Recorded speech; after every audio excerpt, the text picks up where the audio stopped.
Hi, welcome to my video presentation for the Social Ontology conference. I'm going to share my screen with you so you can see my PowerPoint.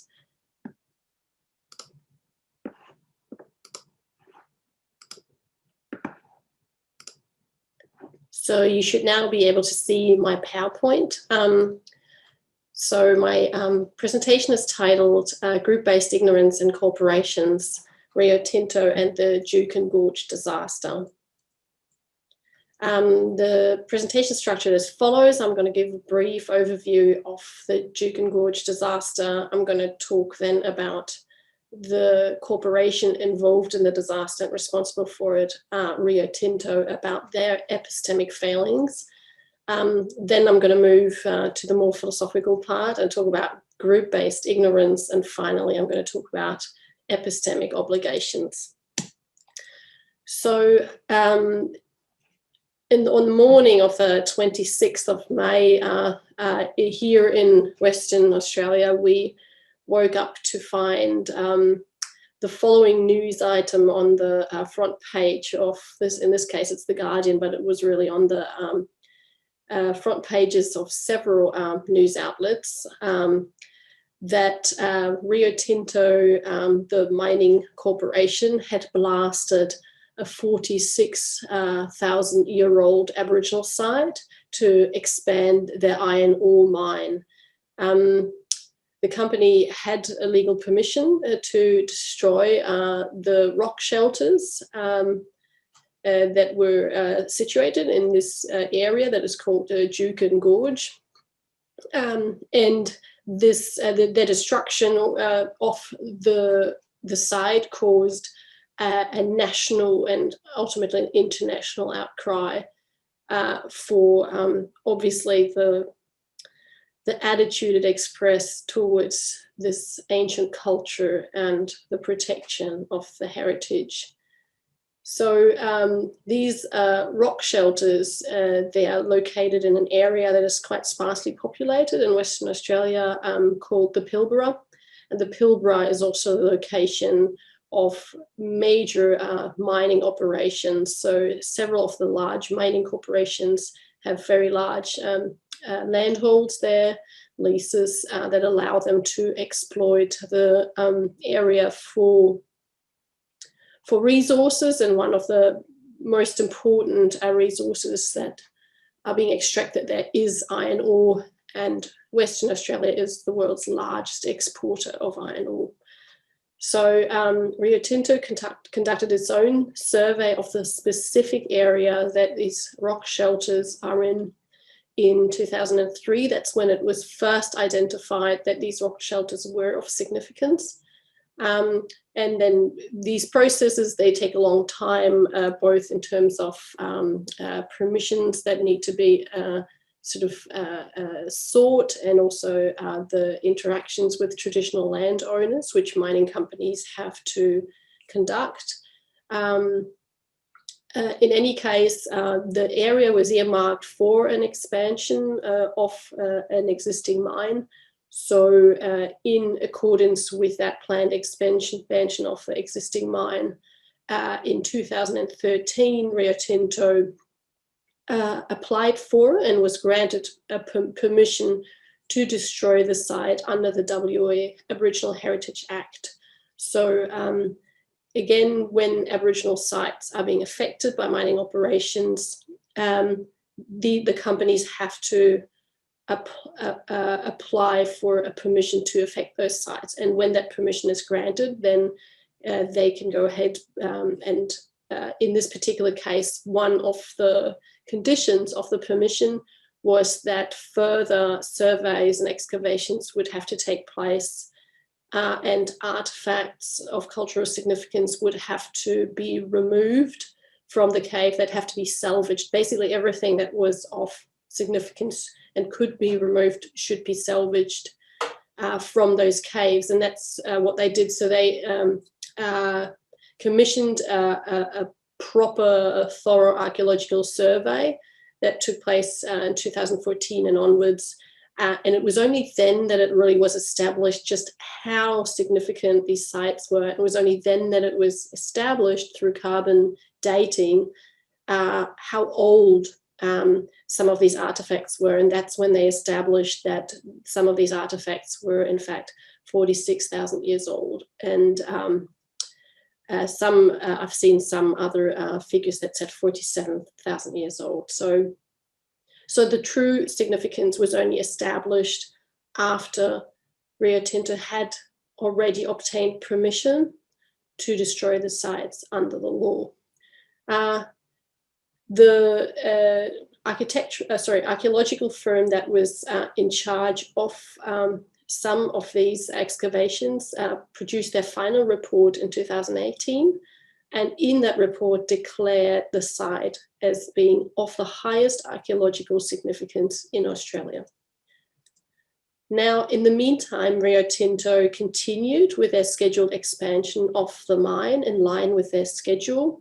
So they had basically an existing mine that was slowly encroaching on the particular location where these rock shelters are.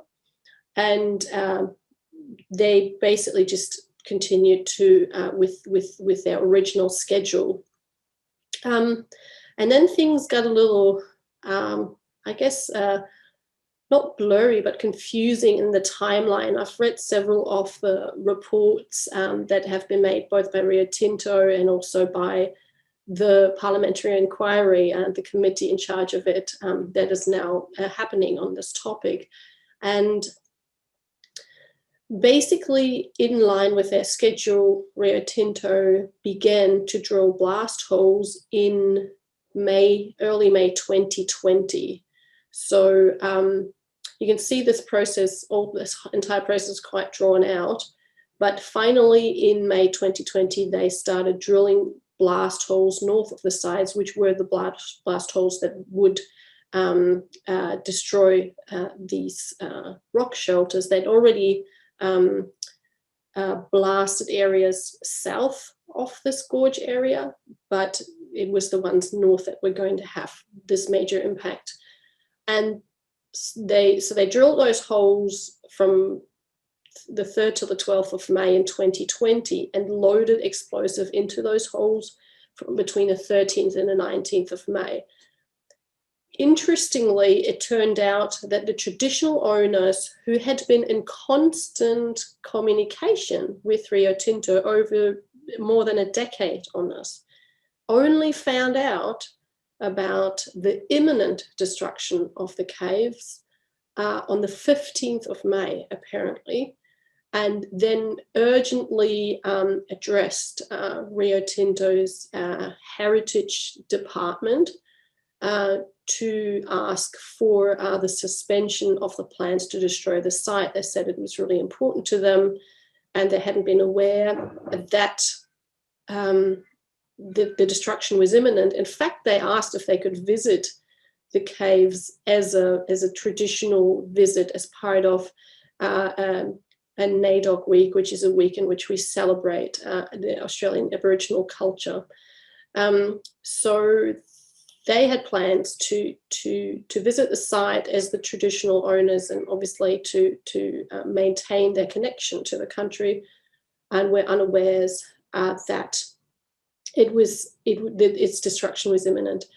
At that point, Rio Tinto employees of the heritage department, or heritage function as they call it, inquired internally about stopping the sequence of events and sort of making sure that these blast holes were not, or that the explosives were not going to be detonated, and actually recommended that the operation be suspended until there had been further communication with the traditional owners. That was on the 18th. They recommended that internally, and still on the 19th of May, another blast hole was actually loaded with explosives. And when eventually they were all loaded. They kept pushing back the actual day of the detonation because of these issues. But in the end, the company said it was going to be impossible for them. In fact, they used the word not unfeasible to extract the explosives once they had been loaded. It was going to be too dangerous. So they went ahead and detonated them and destroyed one of the rock shelters entirely, and that was the one that was of the greater significance, the one that had been dated 46,000 years, or where the artifacts had been dated to 46,000 years. And another one, an adjacent one, was damaged but not completely destroyed. Now, the interesting thing is there were some other blast holes also in that were got as part of that same operation and expansion that it turned out would affect an area that didn't fall under the permission that they had been given to destroy. So it was basically not covered in the legal permission they had received to destroy. So for those blast holes that were on the edge of this area, they managed to extract the explosives, but not for the one determined for this particular shelter, rock shelter for this very old one. So in my presentation, there's a couple of things I will be focusing on and others I won't be focusing on. So I won't be focusing on a larger question, whether or not corporations are moral agents, and so I won't be focusing on a larger question whether or not Rio Tinto is a moral agent. Those are questions that I think have been discussed very competently by other philosophers. It's just not my focus here. I'm just assuming that corporations can be moral agents, and that arguably a large corporation such as Rio Tinto is a moral agent, and as such should be held responsible for their actions. Again, that's another question I won't discuss. I'll just assume that they have that responsibility, and in fact they have been held responsible in this way, both by the parliamentary inquiry that is currently ongoing into the destruction of the rock shelters, but also in their own rhetoric they have accepted responsibility and blame for the destruction of the rock shelters and admitted that these rock shelters should have never been destroyed and that it was a result of their internal organizational failure. Again, whether or not they're blameworthy, that's something I'm not discussing here, I'm just assuming it. I also won't discuss whether or not the Aboriginal Heritage Act of Western Australia is insufficient for effectively protecting Indigenous heritage and land. I think it's very obvious that it is. That was also the view of the members of the Standing Committee on Northern Australia that are conducting the parliamentary inquiry, but it's not going to be the focus here. What is the focus here is the epistemic failures. I'm interested in epistemic obligations and in forms of group knowledge, or in this case, group ignorance. So I'm interested in asking, what are the specific epistemic failures that led to this outcome? Are these epistemic failures instances of group-based ignorance? And if so, what kind of group-based ignorance? What are the epistemic obligations that Rio Tinto failed to meet? Those are the questions I would like to focus on. And while this is ultimately an exercise in applied social epistemology, because my project is still in its very early stages, largely this presentation will be forensic, as in it will try to establish what really happened. And in a smaller part, it will be analytic and philosophical, as in how should we conceptualize the problems that existed and what can we recommend in terms of remedying those problems. So concerning Rio Tinto's epistemic failings, there were obvious failings concerning the very structure of the collaboration with the traditional owners of the land. For instance, information was being withheld, or it wasn't proactively provided to the traditional owners, where that would have been appropriate and that would have been the thing to do in a mutually respectful, cooperative kind of interaction. Examples of these are the withholding of information concerning the availability of 3 alternative options for expanding that particular mine that would have each avoided the rock shelters. Originally, there were 4 options on the table for Rio Tinto. They did a bit cost-benefit analysis and found out that the one option that was going to be economically best for them was the one that would destroy the rock shelters. However, they never presented all these alternatives to the traditional owners. They, from the beginning, their rhetoric suggested that the rock shelters would be destroyed and that couldn't be avoided, basically. That was the rhetoric that they were using. They did not make it clear at any point. In fact, the traditional owners were not aware that there had been alternative options that were also economically viable, but just not as profitable as the one that was chosen.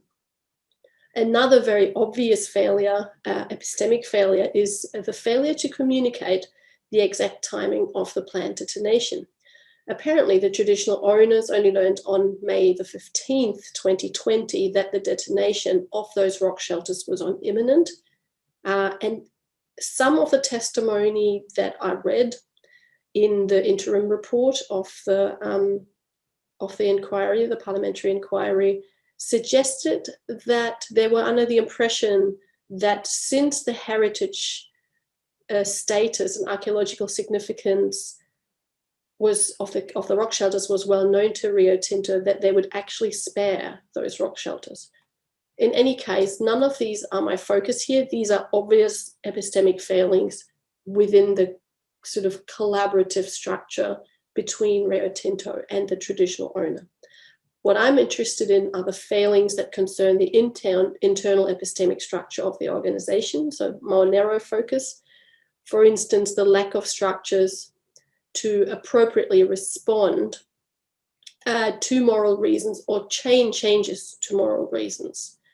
So here's a couple of examples. There was no internal mechanism or safeguard for revising or reviewing a decision on destroying the Juukan area after new facts concerning its significance emerged. Once the cultural artifacts were removed from the caves, that was in 2014, after the first archaeological survey and expedition, the area appears as cleared of protection status in the internal systems of the company. So there's basically no red flags coming up anymore for that particular area. It just appears as neutral because they have salvaged those cultural artifacts from the caves, which was part of the condition for being granted the permission to impact or destroy the caves.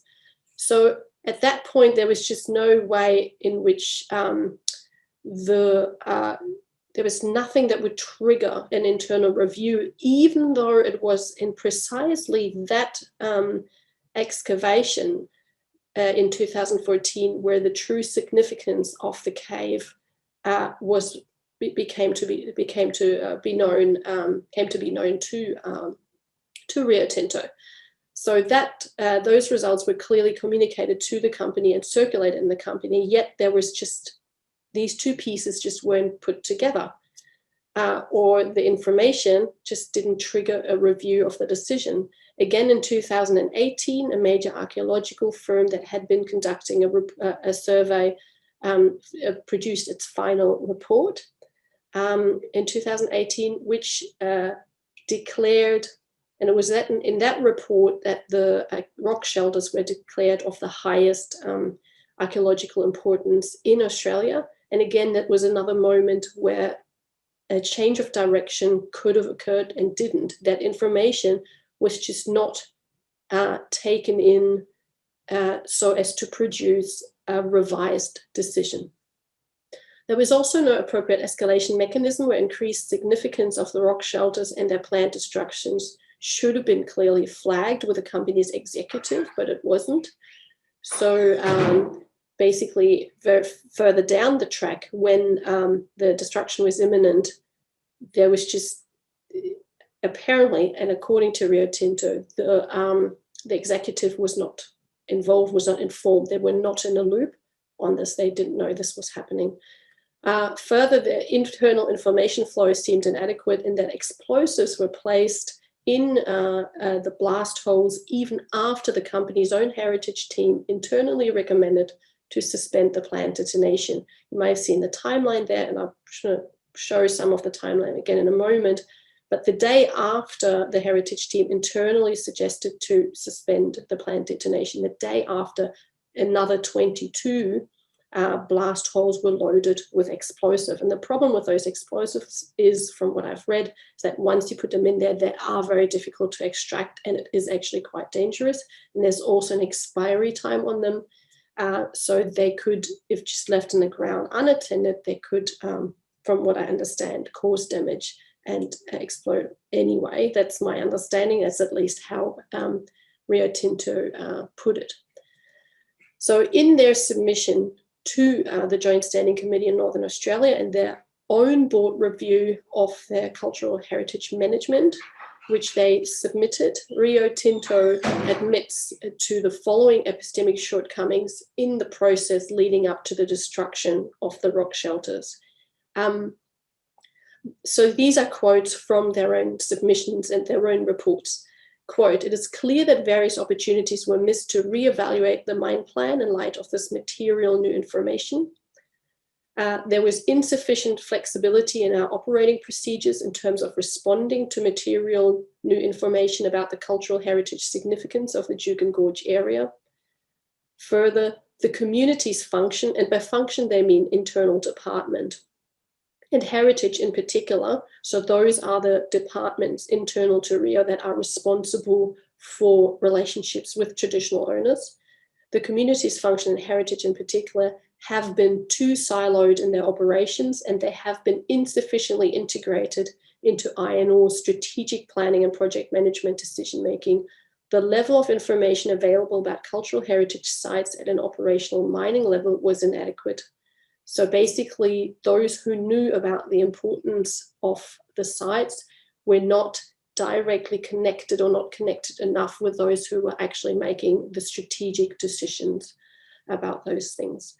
So this created, according to Rio Tinto, a blind spot for operational management where, with changes in personnel over the years, knowledge and awareness of the location and significance of the Juukan rock shelters among operating and senior management was lost. The parliamentary inquiry into the destruction of the rock shelters lays bare the following epistemic shortcomings, picking up on some of the issues that Rio Tinto already had in their own report.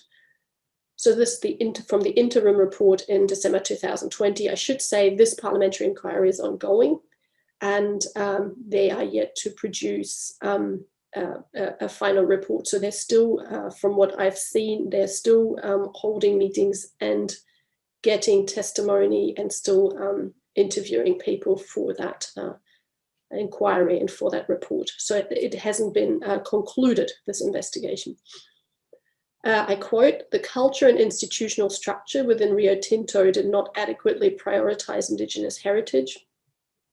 There were severe deficiencies in the company's heritage management practices and internal communication protocols, and a structure which sidelined heritage protection within the organization, and the lack of senior management oversight and no clear channel of communication existed to enable the escalation of heritage concerns to executives based in London." Again, it gives the impression of the relevant parts of the company just not being connected in the way that is crucial for making responsible, informed decisions about such significant issues.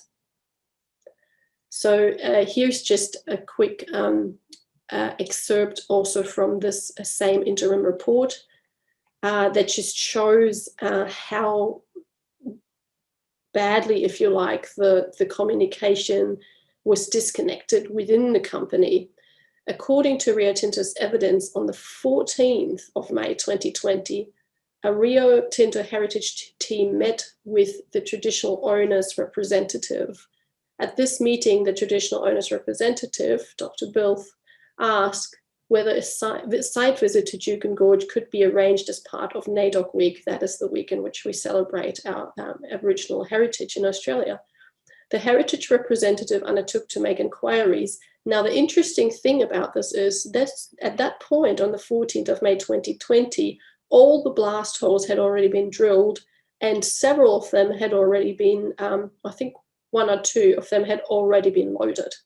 It is concerning, the next paragraph says, that Rio Tinto's heritage team was unaware at this time that loading of blast holes at the site had already commenced.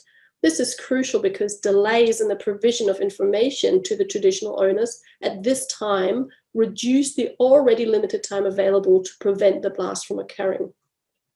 If Rio Tinto staff were feigning ignorance in order to count down the clock, they must be held accountable. Now, that's obviously something that the members of the Standing Committee were at least alleging, even though they couldn't prove that. Rio Tinto continued to load blast holes following the meeting with the traditional owners, with a further 62 holes loaded on the 16th of May, 72 the next day, and 22 holes loaded on the 19th of May. So even after that meeting, they continued. In fact, that the majority of the explosives were not loaded until after that meeting. On the 18th of May, the Rio Tinto heritage team recommended that all planned blasting within 350-meter radius of these 2 rock shelters concerned be temporarily suspended to allow for further consultation. So that's on the 18th of May. Rio's internal heritage teams suggested they stop, and the next day, 22 more blast holes were being loaded. So there's obviously a massive disconnect there, and I will not discuss here whether there's anything deliberate or reckless here. I'm just going to proceed on the assumption that this was, they were truly ignorant.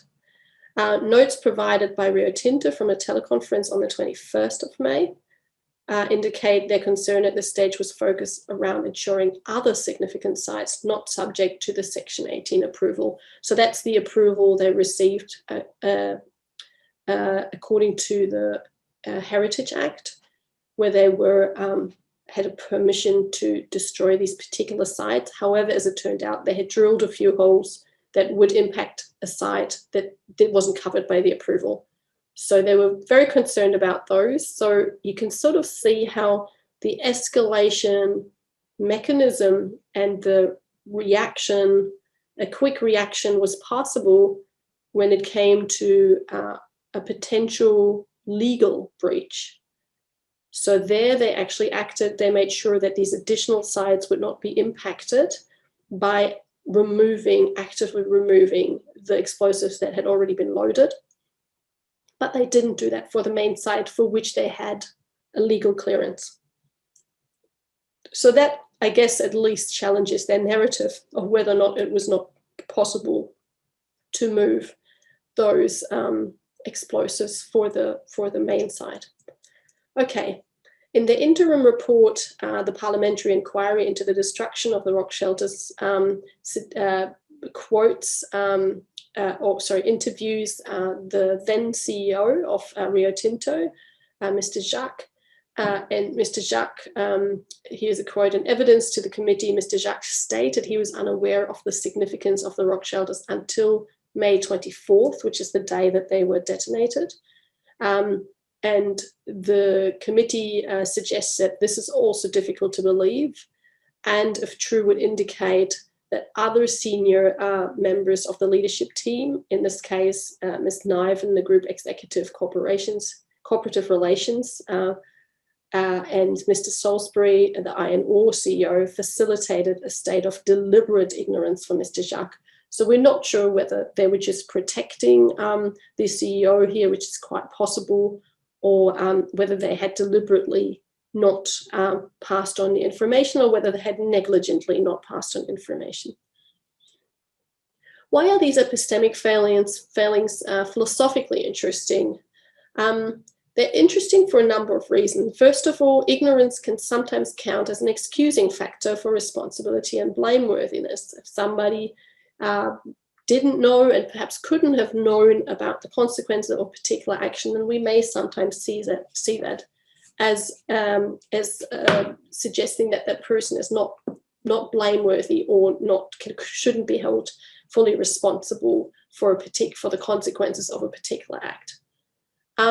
Also, it's quite interesting in that the question of beliefs and knowledge as well as ignorance at a collective or a group level have so far not received that much attention in the philosophical literature.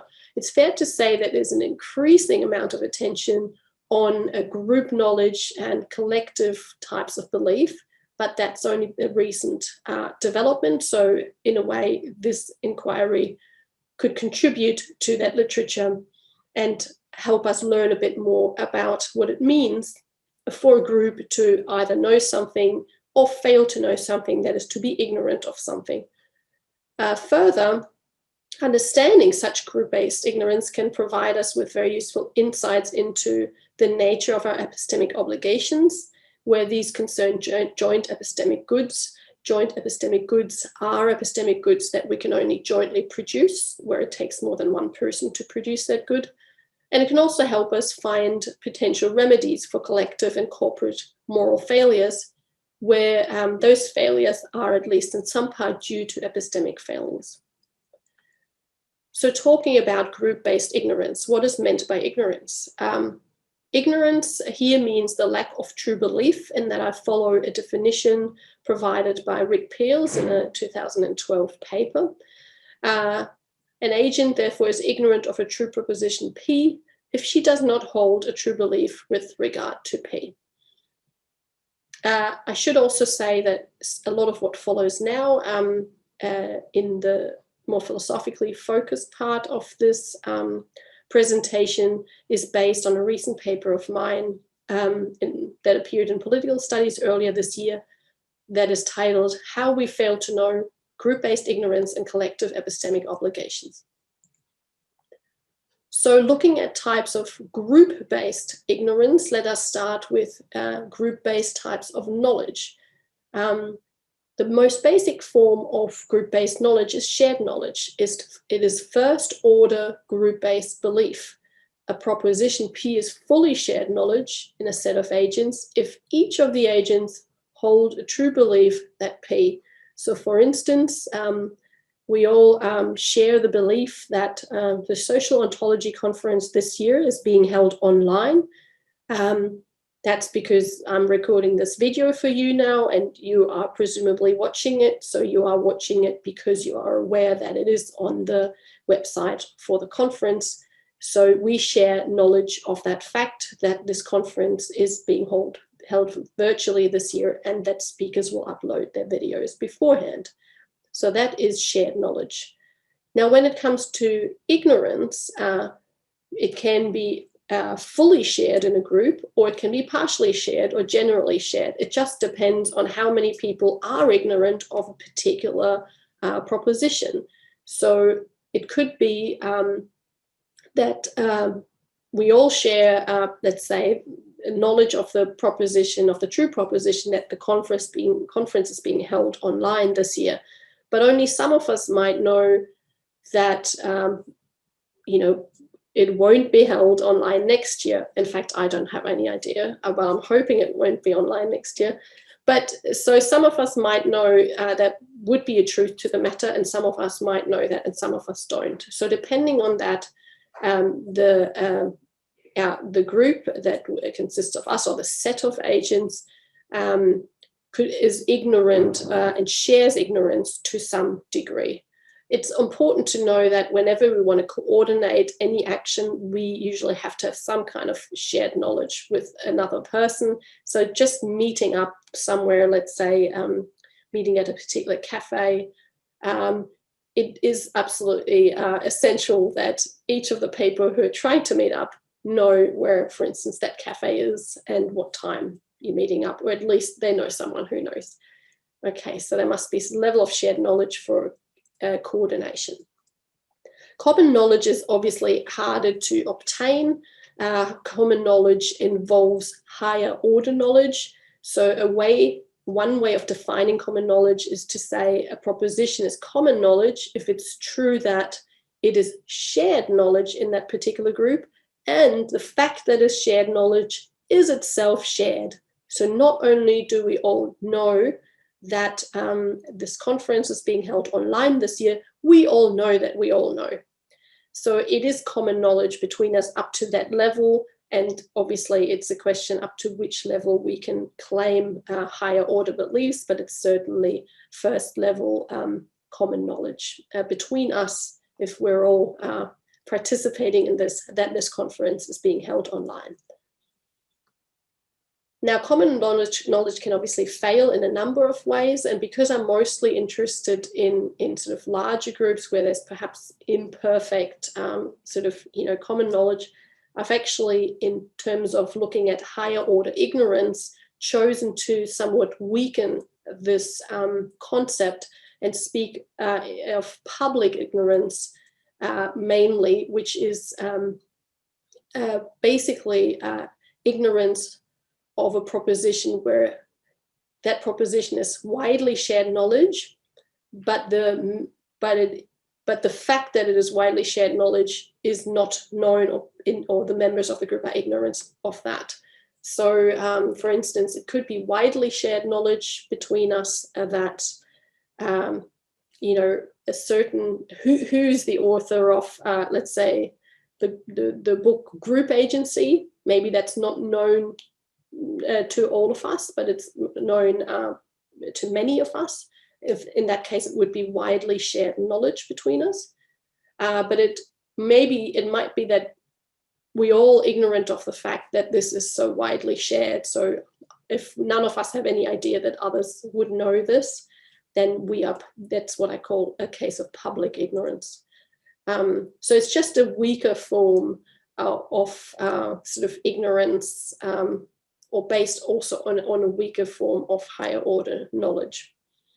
Okay, but it looks like both public ignorance and shared ignorance, the two types of ignorance I've looked at, are not really quite the right type of ignorance that we've encountered in this particular case with Rio Tinto. Our case is neither straightforwardly one of shared or public ignorance. So these concepts that I've so far developed don't seem to help us much with this particular case. Rather, what I'd suggest to do is to move to yet another concept, namely that of genuinely distributed knowledge and ultimately that of pooled knowledge, and especially the concept of pooled knowledge, which I will explain in a moment, was first brought up in a paper that I co-authored with Olivier Roy called Shared Intentions, Loose Groups and Pooled Knowledge from 2019. So I'm going to explain that step by step. So genuinely distributed knowledge is, again, a form of group-based knowledge where that particular knowledge of that particular proposition P is the result of a valid inference from two or more other pieces of information.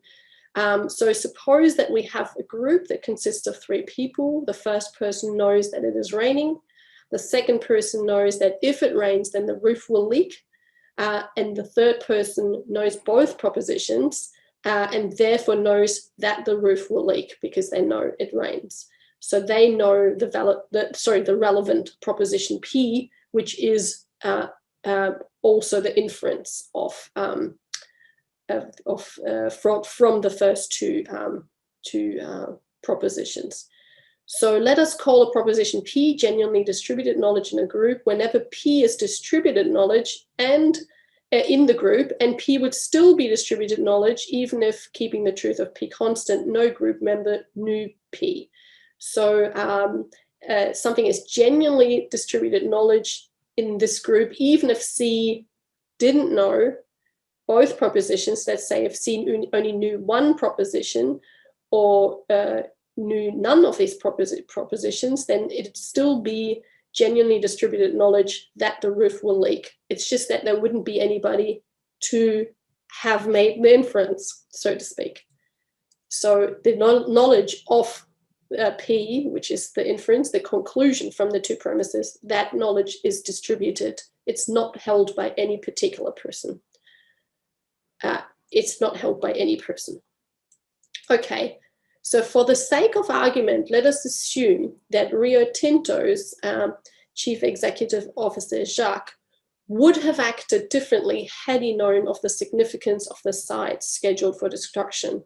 It would seem that in the Juukan Gorge disaster, knowledge of certain relevant proposition was genuinely distributed in the group, that is, knowledge concerning the significance of the rock shelters and concerning the imperative to change the planned expansion so as to avoid heritage sites of extremely high significance was genuinely distributed, so that no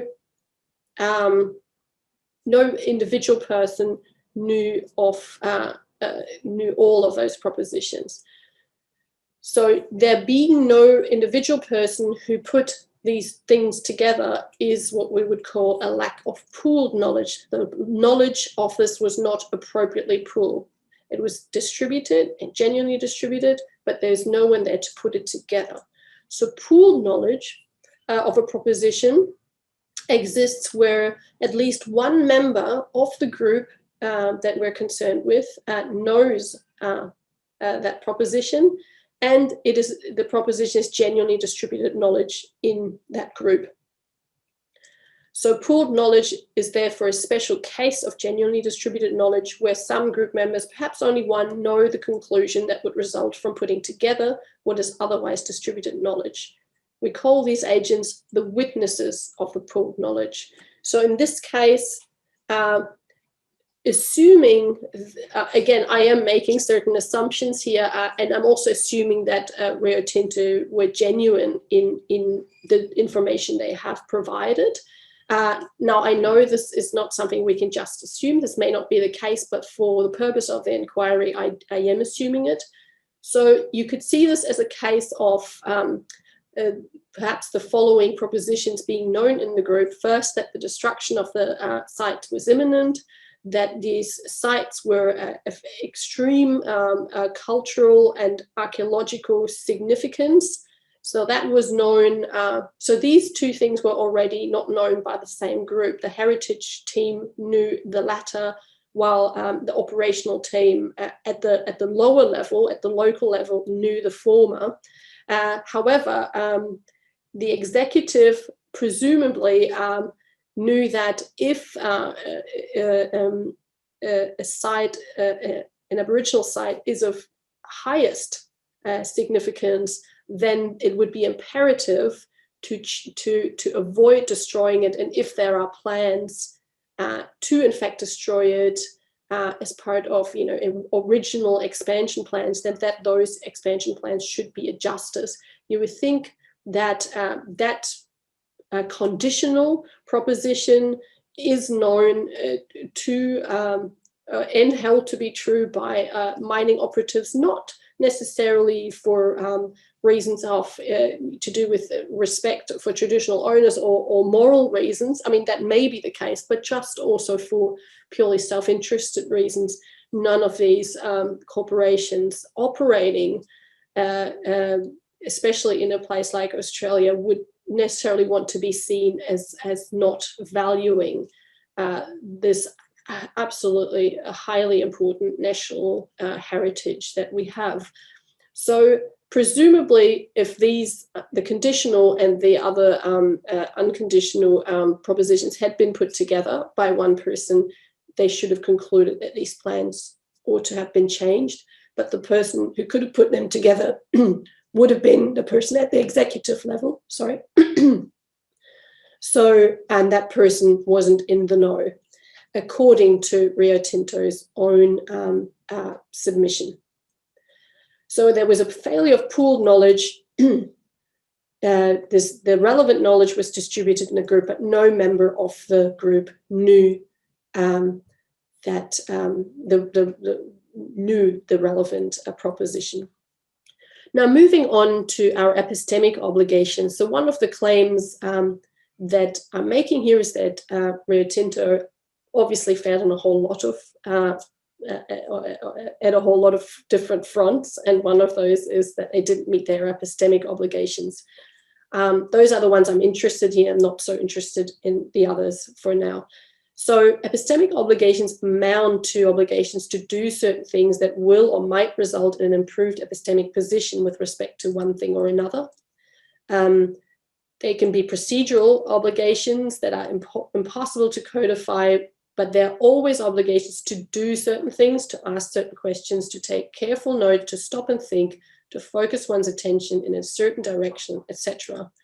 So epistemic obligations at the collective level or group level have so far not received much attention in the philosophical literature, yet many or maybe most of the epistemic goods we produce jointly with others can only be produced collectively.